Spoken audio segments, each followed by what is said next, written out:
AI adalah singkatan dari Artificial Intelligence atau dalam bahasa Indonesia disebut dengan intelijensi buatan. AI mengacu pada kemampuan komputer atau mesin dalam meniru kecerdasan manusia.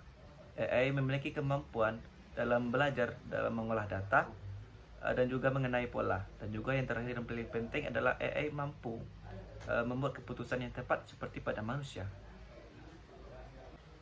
Oleh karena itu, saya Fadzan Fauzan Azimi dari Fakultas Pertanian dengan Prodi Ilmu Tanah dengan NIM 2310 akan mengangkat topik yaitu dampak penggunaan AI terhadap di lingkungan pendidikan.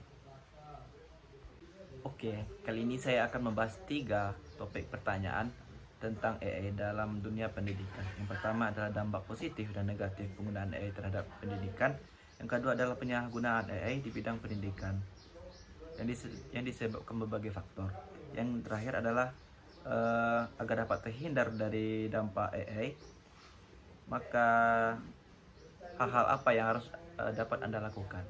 Jadi kali ini saya akan membahas satu persatu dari 3 pertanyaan tersebut.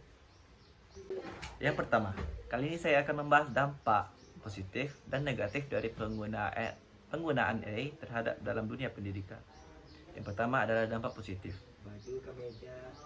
Yang pertama, dampak positif dari penggunaan AI dalam dunia pendidikan adalah AI dapat membantu siswa dan juga membimbing siswa dalam melakukan suatu pembelajaran di sekolah maupun di rumah. Dengan adanya AI, siswa dapat terbantu bisa menjawab soal-soal yang tidak dapat dijelaskan oleh dia sendiri.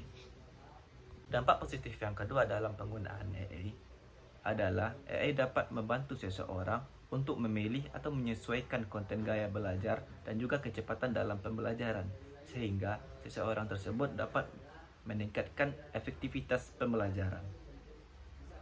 Dampak positif yang ketiga yang dapat kita ketahui adalah dalam AI ada sebuah fitur yang namanya Voice Assistant, di mana fitur ini dapat membantu seluruh siswa dengan menjawab semua pertanyaan yang ada, sehingga siswa dapat terbantu dengan adanya sistem AI ini.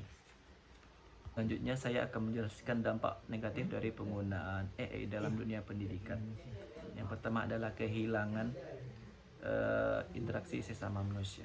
Dengan seringnya mengakses teknologi ini, manusia akan sering berinteraksi dengan AI, sehingga berkurangnya waktu dengan interaksi dengan manusia.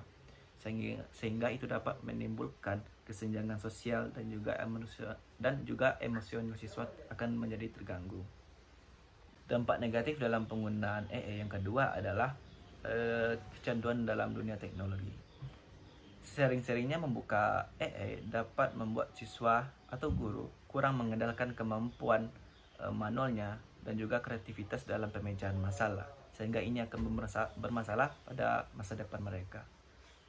Yang ketiga adalah AI mungkin mampu menggantikan guru dalam memberikan pembelajaran dan juga memberikan informasi, tetapi AI tidak mampu menggantikan guru dalam memberikan panduan moral, etika, akhlak, dan bimbingan emosional kepada siswa. Oke, lanjut ke pertanyaan kedua. Penyalahgunaan AI di bidang pendidikan dapat disebabkan oleh berbagai faktor. Faktor yang dapat saya jelaskan ada 3. Yang pertama, kurangnya pengawasan dan regulasi. Kurangnya aturan yang jelas dalam pengawasan yang ketat terhadap penggunaan AI dalam dunia pendidikan dapat membuka pintu bagi penyalahgunaan AI dalam dunia pendidikan. Yang kedua, tujuan yang salah. Jika AI digunakan dengan tujuan yang salah, maka dapat yang kedua adalah tujuan yang salah. Jika AI digunakan dengan tujuan yang salah atau menyimpang, dengan contohnya mencari hal-hal yang tidak senonoh, maka tujuan pendidikan akan menjadi terdistorsi atau menyimpang, tidak sesuai dengan ajaran atau aturan yang jelas. Dampak yang ketiga adalah kurangnya pendidikan terhadap AI. Kurangnya pemahaman tentang AI, bagaimana cara AI berfungsi dan dapat dilakukan oleh teknologi ini dapat menyebabkan penggunaan AI yang tidak tepat, sehingga akhirnya akan merugikan atau berpotensi merugikan siswa. Pertanyaan terakhir yang akan saya bahas adalah agar terhindar dari dampak negatif AI, Anda dapat melakukan langkah-langkah berikut. Kali ini saya akan menjelaskan 3 langkah-langkah yang dapat dilakukan oleh semua orang atau siswa. Yang pertama, pendidikan dan kesadaran. Pentingnya bagi semua pihak yang terlibat dalam pendidikan, seperti guru, orang tua, dan juga siswa, mendapat pemahaman yang kuat tentang apa itu AI, bagaimana ia berfungsi dan dampak dalam dunia pendidikan. Sehingga semua hal tersebut perlu kita ketahui agar kita terhindar dari hal-hal yang tidak baik dalam penggunaan AI. Yang kedua, semua penggunaan AI dalam pendidikan harus transparan agar keputusan yang diambil oleh sistem AI ini dapat dijelaskan dan dipahami oleh semua pihak yang terlibat. Yang ketiga, semua selalu rutin tinjau hasil yang diperoleh dari penggunaan AI dalam dunia pendidikan untuk memastikan bahwa tujuan pendidikan tercapai dengan baik. Hanya itu yang dapat saya sampaikan. Terlebih dan terkurang saya mohon maaf. Wali taufik wal hidayah. Assalamualaikum warahmatullahi wabarakatuh.